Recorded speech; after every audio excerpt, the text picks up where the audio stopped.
ये बहुत धूल और शोरगुल से भरी जगह है जहां दिल्ली मेट्रो का एक नया स्टेशन बनाया जा रहा है।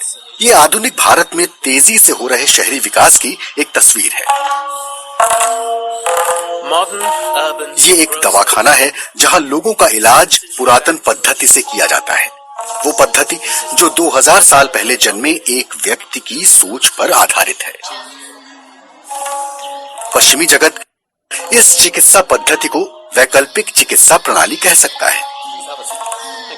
ये स्वस्थ शरीर के बारे में भारतीय सोच का एक हिस्सा है, जिसकी जड़ें बुद्ध के युग तक और शायद उससे भी अधिक गहरी हैं। इस चिकित्सा पद्धति की शुरुआत होती है उस व्यक्ति के साथ जिन्हें भारत में चिकित्सा शास्त्र का पिता कहा जाता है, जिन्हें चरक के नाम से जाना जाता है।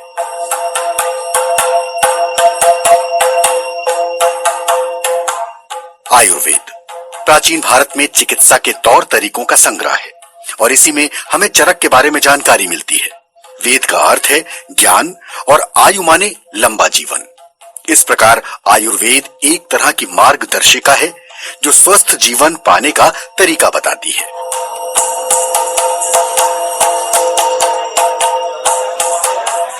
आयुर्वेद भारतीय उपमहाद्वीप में प्रचलित 3 चिकित्सा पद्धतियों में से एक है। बाकी 2 हैं सिद्ध और यूनानी।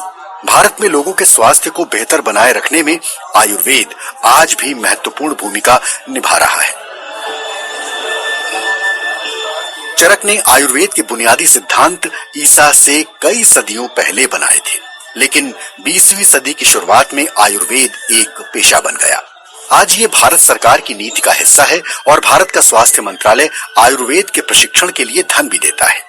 जिस दवाखाने की हम बात कर रहे थे वो दिल्ली से सटे फरीदाबाद में है। नाम है जीवा institute. It's a world with computer terminals, people on the phone taking telephone consultations. यहाँ कंप्यूटर लगे हैं, लोग फोन पर चिकित्सीय परामर्श दे रहे हैं। यहाँ नीम की लकड़ी से बने काउंटर हैं, मिट्टी की दीवारें हैं और बांस का भी काफी इस्तेमाल किया गया है। भीतर से ये किसी खूबसूरत गांव की तरह नजर आता है, जहां आधुनिक तकनीक भी मौजूद है। आपकी तरफ से रिस्पॉन्स ना मिलने के कारण आपकी कॉल डिस्कनेक्ट की जा रही है। पेट में दर्द की शिकायत के साथ एक महिला यहाँ फोन करती है। एक व्यक्ति उस महिला के लक्षणों के बारे में डॉक्टर को बताता है। यहाँ हर दिन औसतन 2000 फोन आते हैं। जानकार उन्हें सुनते हैं और परामर्श देते हैं। ये परामर्श चरक संहिता पर आधारित होते हैं, जिसे ईसा पूर्व 2री या 3री सदी में लिखा गया था। जीवा इंस्टीट्यूट में काम करने वाले मनी सिंह कुमार कहते हैं, हम उपचार के लिए अभी भी प्राचीन दर्शन और सिद्धांतों का इस्तेमाल कर रहे हैं, क्योंकि बुनियादी बातों को अब आधुनिक दवाओं से जोड़ा जा सकता है। चरक संहिता में जिन पौधों का उल्लेख किया गया है वो हिमालय के पर्वतीय इलाकों में पाए जाते हैं, जिसके आधार पर हम ये कह सकते हैं कि चरक उत्तर भारत के रहने वाले थे। एक चीनी स्त्रोत में कहा गया कि चरक किसी राजा के चिकित्सक थे, जिनका साम्राज्य अफगानिस्तान से लेकर भारत के मौजूदा राज्य उत्तर प्रदेश तक फैला था। लेकिन ये पक्के तौर पर नहीं पता चलता कि चरक नाम किसी एक व्यक्ति विशेष के लिए इस्तेमाल हुआ है या एक विशेष चिकित्सा पद्धति अपनाने वाले लोगों के लिए। चरक संहिता से संकेत मिलते हैं कि ये एक से अधिक लोगों की उपज है।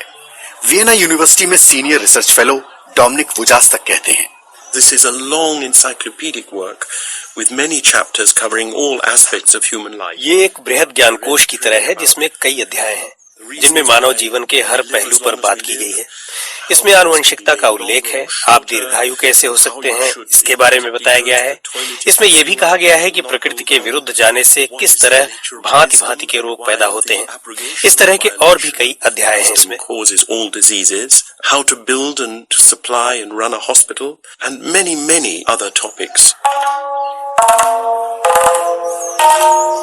अथातस्त्रिविध रोग विशेष विज्ञानीयं विमानम व्याख्यास्यामः। ये सब कुछ संस्कृत में है और मंत्रों की तरह लिखा हुआ है। इतिहस्माह भगवान आत्रेयः त्रिविधम खलु रोग विशेष विज्ञानम भवति तद्यथा आप्तोपदेशः प्रत्यक्षम अनुमानम चेति।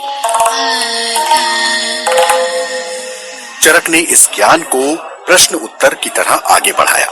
ये ठीक वैसा ही है जैसा संवाद एक गुरु और शिष्य के बीच होता है। आयुर्वेदिक डॉक्टर भी इसी पद्धति का इस्तेमाल करते हैं और मरीज को सीधे जांच के लिए भेजने की बजाय उससे तरह तरह के सवाल पूछते हैं। In this age, the people don't need to travel, but they can talk on phone. Doctor Pratap Chauhan Jeeva institute के संस्थापक हैं, जिन्होंने 20 साल पहले एक गैराज से आयुर्वेद का अभ्यास शुरू किया। धीरे धीरे उनका पेशा अच्छा खासा जम गया। So this is the Charak Samhita. ये चरक संहिता है। मैंने कई बार इसे पढ़ा है क्योंकि ये मुझे पसंद है। ये आयुर्वेद की परिभाषा है जिसमें 4 चीजों पर जोर दिया गया है। उपयोगी जीवन क्या है, अनुपयोगी जीवन क्या है, खुशहाल जीवन क्या है और दुखी जीवन क्या है। इसमें दीर्घायु होने के तरीकों के बारे में बताया गया है। चरक संहिता को आप आयुर्वेद की बाइबल की तरह मान सकते हैं। शरीर और उसके कामकाज के बारे में चरक का मॉडल उस मॉडल से एकदम अलग है जैसा हम सोचते हैं। आयुर्वेद के बुनियादी सिद्धांत वात, पित्त और कफ पर आधारित हैं। आयुर्वेद मानता है कि मानव शरीर के भीतर इन तीनों में से कोई एक भी असंतुलित होता है, बीमारी तभी पैदा होती है।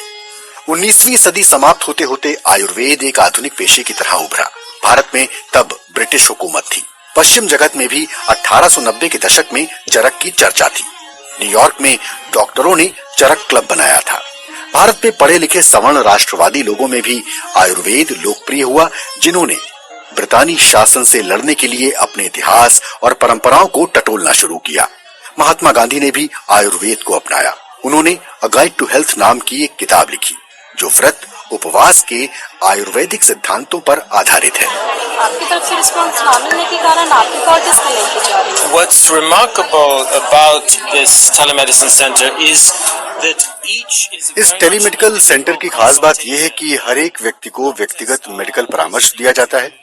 डॉक्टर हर कॉलर की बात सुन रहे हैं जो उन्हें अपने मर्ज के लक्षण बताता है और इन लक्षणों के आधार पर वो हर मरीज का एक निजी ब्यौरा तैयार करते हैं। इस ब्यौरे को देखकर ही डॉक्टर ये निर्धारित करते हैं कि मरीज को समस्या क्या है, कौन सी खास दवाई एक मरीज को दी जानी चाहिए।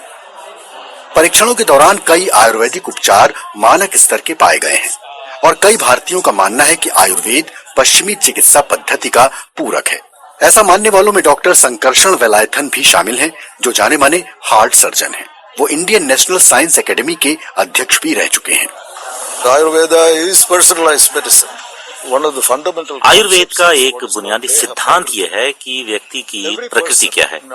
गर्भ के समय ही हर व्यक्ति की तासीर तय हो जाती है जो बदलती नहीं है। आयुर्वेद में इसे ही शरीर, मस्तिष्क और व्यवहार की तासीर कहा गया है। इसी से बीमारी तय होती है। कुछ लोगों की टीबी यानी तपेदिक जल्दी ठीक हो जाती है तो कुछ की देर से ठीक होती है। हर व्यक्ति को एक जैसी दवा से फायदा नहीं होता। So the same treatment will not have identical effects.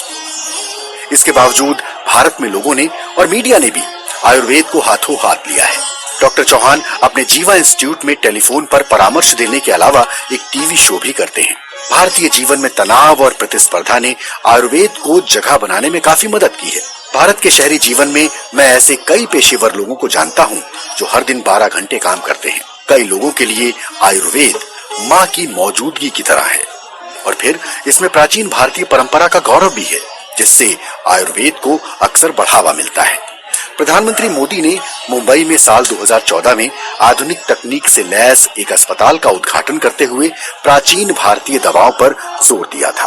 तब उन्होंने भगवान गणेश का उदाहरण दिया, जिनकी देह मानव की और सिर हाथी का है, और इसे उन्होंने प्लास्टिक सर्जरी की शुरुआत बताया था। हमारी नसें निकलती, पूरा जो हमारा नर्वस सिस्टम है उसको स्वस्थ रखने में विटामिन B12 का बहुत बड़ा रोल होता है। टीवी पर डॉक्टर चौहान का विशेष कार्यक्रम शुरू हो चुका है जिसमें वो चिकित्सीय परामर्श देंगे। डॉक्टर साहब आज विटामिन B की कमी के बारे में चर्चा कर रहे हैं और मुझे पूरा भरोसा है कि फोन कॉल्स आने लगे हैं। पेट की समस्या आपको कितने टाइम से है?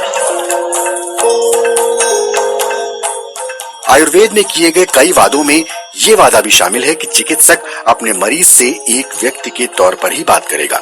दूसरी ओर आर्थिक लाभ की दृष्टि से तेजी से बढ़ते अस्पताल हैं, जहां डॉक्टर अक्सर मरीज को देखने से पहले ही अपनी धारणा बनाकर बैठे होते हैं।